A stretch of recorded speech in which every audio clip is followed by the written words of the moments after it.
Assalamualaikum warahmatullahi wabarakatuh. Hai teman-teman, kita ketemu lagi di mata kuliah Manajemen Kinerja dan Kompensasi. Di pertemuan ke-12 ini, kita akan membahas mengenai kompensasi, tunjangan, dan pelengkap. Sebagaimana kita ketahui bahwa karyawan suatu perusahaan sebagai pemegang jabatan tertentu harus diberi gaji atau upah yang sesuai dengan tugas serta tanggung jawab yang diberikan kepadanya secara adil, baik bersifat internal maupun eksternal. Selanjutnya, karyawan yang berprestasi lebih baik dibandingkan dengan karyawan lain perlu diberikan insentif guna mendorong karyawan tersebut untuk terus meningkatkan baik kuantitas maupun kualitas kinerjanya. Di samping kedua hal tersebut, karyawan sebagai manusia biasa tentu memiliki banyak sekali kebutuhan lainnya, seperti kebutuhan rasa aman, pengakuan atau harga diri, sosial atau bermasyarakat, kesehatan, aktualisasi diri, dan lain-lain. Ini juga perlu diperhatikan dan dipenuhi untuk meningkatkan loyalitas pada perusahaan. Untuk kepentingan tersebut, maka kepada karyawan perlu diberikan bentuk lain dari program kompensasi berupa tunjangan. Ini adalah yang akan kita bahas untuk pertemuan ke-12 ini.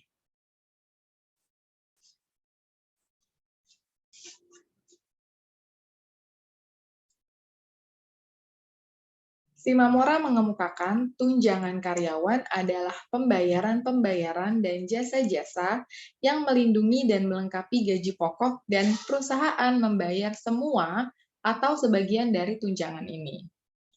Sedangkan Wungu dan Brotoharsojo menyatakan bahwa tunjangan atau fringe and benefit adalah komponen imbalan jasa atau penghasilan yang tidak terkait langsung dengan berat ringannya tugas jabatan dan prestasi kerja pegawai atau merupakan indirect compensation. Lebih lanjut dijelaskan bahwa pemberian tunjangan pada umumnya terkait dengan upaya perusahaan untuk memenuhi kebutuhan pegawainya akan rasa aman atau security need sebagai bentuk pelayanan kepada pegawai atau employee services, serta menunjukkan tanggung jawab sosial perusahaan atau company social responsibility kepada para pegawainya. Dengan demikian, tunjangan pada hakikatnya dapat diartikan sebagai pertama, indirect compensation yang dapat berwujud finansial maupun non-finansial. Kemudian, tidak berkaitan dengan kontribusi produktivitas pegawai bagi perusahaan dan diberikan semata-mata karena pegawai adalah anggota kelompok organisasi perusahaan. Itu ya yang menjadi pembeda antara tunjangan dengan insentif yang sudah kita pelajari di minggu sebelumnya. Kemudian, menunjukkan kesediaan perusahaan untuk bertanggung jawab terhadap pegawainya secara sosial, dan ini diberikan oleh perusahaan agar motivasi pegawai terjaga tetap tinggi melalui pemenuhan kebutuhan-kebutuhan pegawai. Dengan demikian, tunjangan merupakan tambahan penghasilan yang diberikan perusahaan kepada para pegawainya. Tunjangan tersebut dapat terdiri dari bermacam-macam sebutan, ada tunjangan jabatan, tunjangan transport, tunjangan keluarga, tunjangan pembangunan, dan lain sebagainya. Nah, semua ini dapat menambah penghasilan bagi pegawai itu sendiri. Adapun tujuan pemberian tunjangan adalah yang pertama, meningkatkan daya tarik perusahaan bagi calon pegawai baru. Perusahaan yang menyediakan berbagai macam tunjangan hingga diyakini dapat menjamin rasa aman pegawai, baik pada saat masih aktif bekerja maupun pegawai yang telah pensiun, pada umumnya dapat menjadi daya tarik tersendiri bagi sebagian calon pegawai baru. Kemudian yang kedua, meningkatkan moral pegawai sehingga pegawai akan merasa berada dalam iklim sosial yang penuh kebersamaan, hal yang tentunya akan berpengaruh positif pula terhadap terciptanya teamwork. Yang ketiga, memberikan pelayanan kepada pegawai dalam artian bahwa pemberian tunjangan dapat mempertahankan motivasi pegawai sehingga dapat bekerja lebih efektif.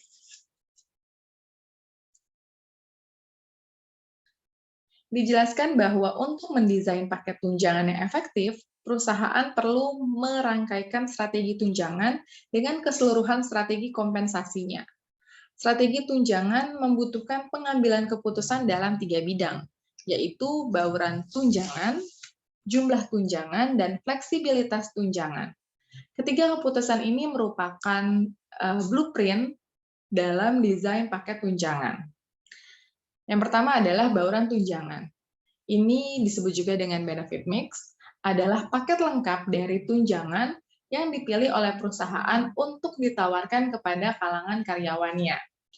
Ada 3 isu yang perlu dipertimbangkan pada saat pengambilan keputusan tentang bauran tunjangan, yaitu strategi kompensasi total, lalu sasaran-sasaran organisasional, dan yang ketiga, karakteristik tenaga kerja. Kalau isu strategi kompensasi total ini berhubungan dengan keputusan kompensasi mau di bawah pasar atau mau di atas pasar. Jadi perusahaan harus memilih pasar di mana ia ingin bersaing merebut tenaga kerjanya dan kemudian memberikan paket tunjangan yang bisa memikat kepada orang-orang di pasar tersebut. Kemudian kalau sasaran organisasi, ini juga mempengaruhi bauran tunjangan. Jika filosofi organisasi adalah mempersempit perbedaan di antara karyawan lapisan bawah dan manajemen bagian menengah ataupun puncak, bauran tunjangan harusnya sama untuk keseluruhan karyawan. Nah, kalau organisasi tumbuh dan perlu mempertahankan semua karyawannya sekarang, maka organisasi juga perlu memastikan bahwa kepada para karyawannya itu sudah diberikan tunjangan yang sesuai dengan harapan dari karyawannya. Kemudian yang kedua adalah jumlah tunjangan. Terkait dengan jumlah tunjangan, Shimamura menjelaskan pilihan jumlah tunjangan menentukan persentase dari paket kompensasi keseluruhan yang akan dialokasikan kepada tunjangan-tunjangan yang dibandingkan dengan komponen paket lainnya, bayaran pokok dan insentif. Pilihan ini berhubungan dengan keputusan bayaran variabel dan bayaran tetap.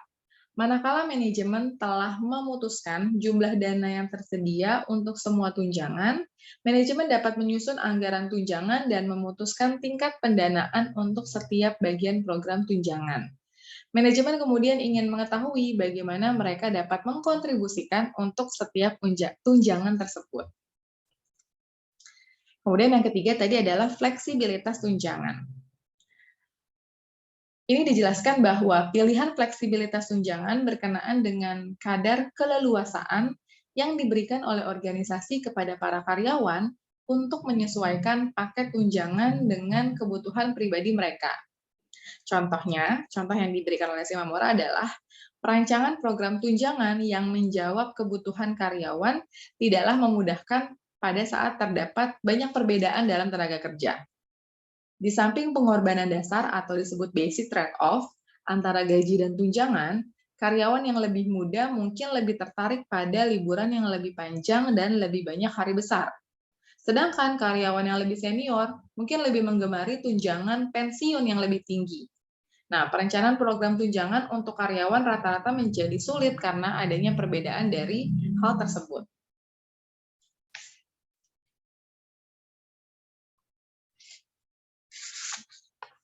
Tujuan tunjangan. Menurut Shimamura, tujuan tunjangan untuk membantu organisasi menentukan satu atau lebih dari tujuan-tujuan berikut. Yang pertama, meningkatkan moral karyawan, memotivasi karyawan, meningkatkan kepuasan kerja, mengikat karyawan baru, mengurangi perputaran karyawan, menjaga agar serikat pekerja tidak ikut campur, menggunakan kompensasi secara lebih baik, meningkatkan keamanan karyawan, mempertahankan posisi yang menguntungkan, dan meningkatkan citra perusahaan di kalangan karyawan. Nah, ini adalah tujuan-tujuan diberikannya tunjangan.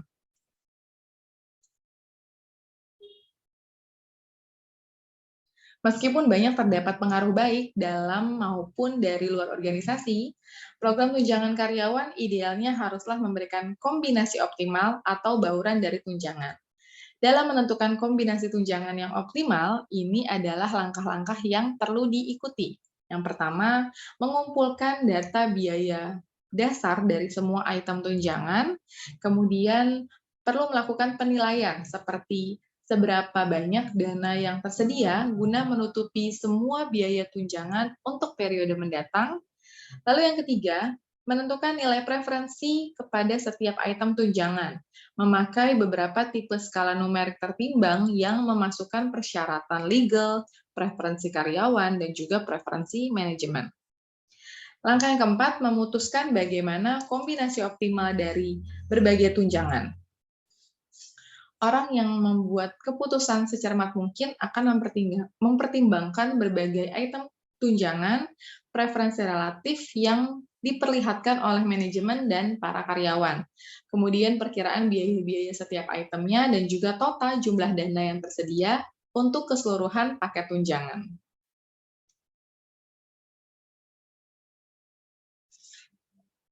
Menurut Haryanja,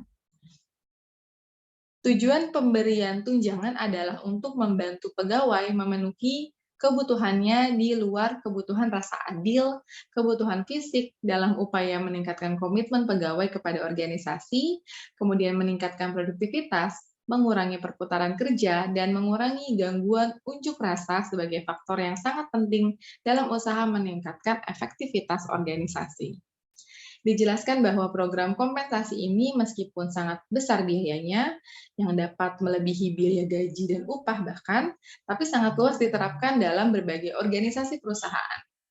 Hal ini dapat dipahami karena di samping beberapa keuntungan tadi, dari sudut pandang organisasi, biaya yang dikeluarkan ini khususnya ya untuk fasilitas pelayanan seperti sarana-sarana olahraga, pelayanan kesehatan, tempat ibadah, ini cenderung lebih murah melalui pelaksanaan secara berkelompok. Karena kan misalnya kita membangun tempat ibadah untuk sekian banyak karyawan. Jadi tidak masing-masing karyawan yang diberikan fasilitas sebenarnya. Nah, itu keuntungan dari sudut pandang organisasi. Keuntungan dari sudut pandang pegawai juga lebih menarik. Karena daripada harus pergi ke tempat lain untuk mendapatkan pelayanan yang sama secara individual, mungkin biayanya akan lebih tinggi. Sehingga jenis kompensasi ini menjadi sesuatu yang sangat dipertimbangkan oleh pegawai di luar gaji dan insentif yang mereka dapatkan.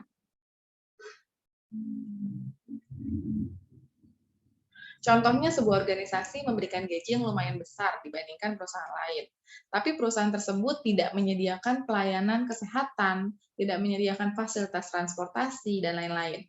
Sementara organisasi lain yang gajinya mungkin lebih kecil, tapi ada tambahan berbagai macam fasilitas yang diberikan,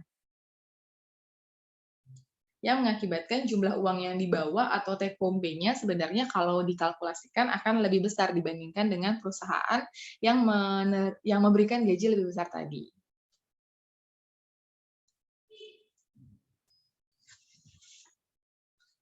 Menurut Wungu dan Broto Harsojo, sekurang-kurangnya dikenal ada 3 jenis tunjangan atau fringe benefit. Ketiga jenis tunjangan tersebut adalah tunjangan untuk keamanan dan kesehatan, security and health, tunjangan untuk bayaran pegawai pada saat tidak aktif bekerja atau payment for time not work, dan tunjangan untuk pelayanan pada pegawai, employee service. Kita bahas satu-satu. Kalau tunjangan yang security and health, ini adalah memberikan beberapa bentuk perlindungan terhadap pengeluaran biaya ekstra yang disebabkan oleh karena kemungkinan terjadinya kecelakaan kerja, sakit, atau memberikan rasa aman pegawai dalam menghadapi hari tuanya nanti.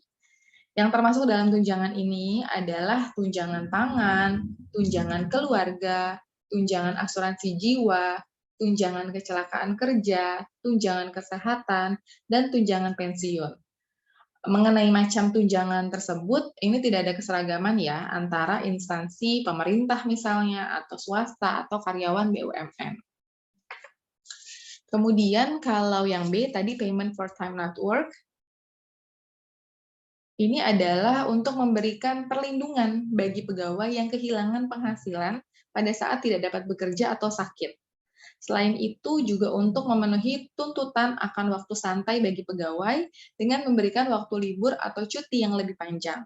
Biasanya perusahaan memberikan waktu cuti antara 7 sampai 22 hari kerja setiap tahunnya.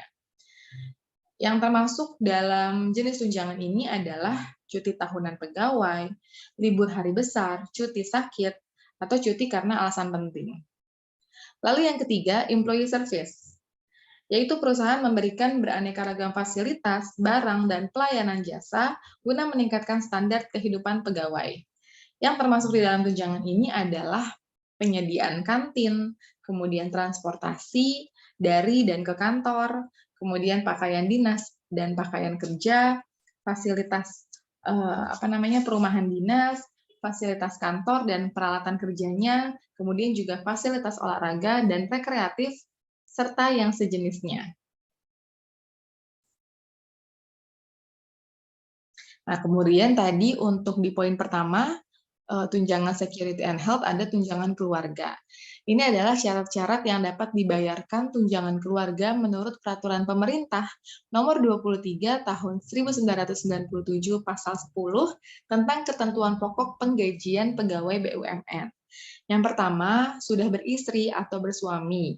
Besarnya adalah 5% dari gaji pokok untuk hanya satu orang, istri ataupun suami.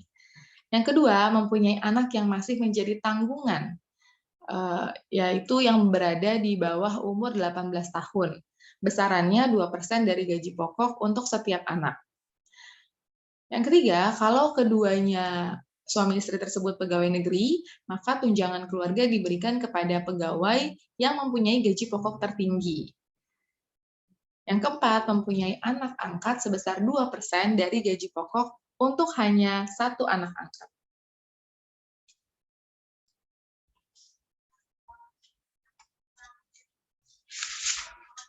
Kompensasi pelengkap. Dalam pembahasan tentang kompensasi pelengkap atau fringe benefit ini, dapat dikemukakan bahwa pemberian kompensasi pelengkap dimaksudkan untuk mempertahankan karyawan atau pekerja yang ada di dalam organisasi atau perusahaan dalam jangka panjang. Kompensasi pelengkap ini berbentuk penyediaan paket benefit dan penyelenggaraan program-program pelayanan karyawan.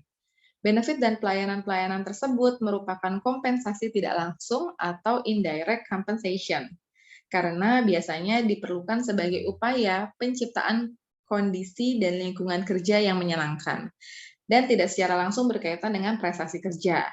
Meskipun tidak ada bukti bahwa berbagai macam bentuk rencana kompensasi tambahan ini berfungsi untuk memotivasi para karyawan atau pekerja agar produktivitasnya lebih tinggi, tapi program-program penyediaan kompensasi menjadi semakin penting untuk organisasi karena bisa membuat perubahan sikap karyawan, kemudian bisa menghindari tuntutan serikat karyawan, kemudian karena persaingan yang memaksa perusahaan untuk menyediakan benefit yang menarik dan menjaga karyawannya agar tidak mencari peluang atau kesempatan di perusahaan lain.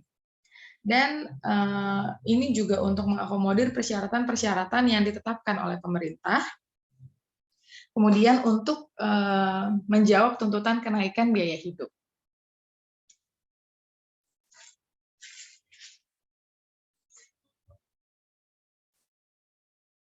Selanjutnya, pemberian fringe benefit juga memberikan berbagai manfaat bagi perusahaan, antara lain penarikan lebih efektif, kemudian peningkatan semangat kerja dan kesetiaan, loyalitas ya, penurunan turnover karyawan dan absensi, kemudian pengurangan kelelahan, pengurangan pengaruh serikat karyawan, hubungan masyarakat yang lebih baik, pemuasan kebutuhan-kebutuhan karyawan, meminimalkan biaya kerja lembur, mengurangi kemungkinan intervensi pemerintah.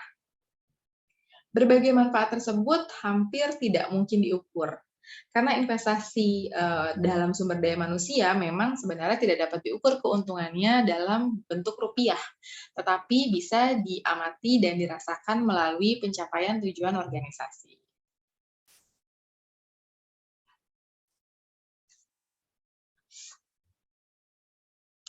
Sebelumnya sudah disinggung bahwa kompensasi yang dibangun antara lain adalah dalam rangka peningkatan semangat kerja dan kesetiaan karyawan. Dengan kata lain, bahwa kompensasi tersebut adalah terkait dengan pembinaan loyalitas karyawan. Pembinaan loyalitas atau kesetiaan karyawan dilakukan dengan berpijak pada pentingnya sumber daya manusia yang mempunyai ketaatan penuh pada organisasi tempat ia bekerja. Pembinaan kesetiaan atau loyalitas bagi sumber daya manusia yang bekerja pada perusahaan, baik pemerintah ataupun non-pemerintah, perlu dilakukan agar yang pertama, sumber daya manusia tersebut mempunyai kepedulian yang tinggi terhadap organisasi atau perusahaan. Yang kedua, mereka merasa memiliki terhadap organisasi atau perusahaan, karena mereka mempunyai peran di perusahaan tersebut. Lalu dapat mencegah terjadinya turnover atau berbondong-bondongnya karyawan keluar dari perusahaan atau organisasi. Yang keempat, menjamin kesinambungan kinerja perusahaan. Yang kelima, menjamin tetap terpeliharanya motivasi kerja. Dan yang terakhir, dapat meningkatkan profesionalisme dan produktivitas kerja.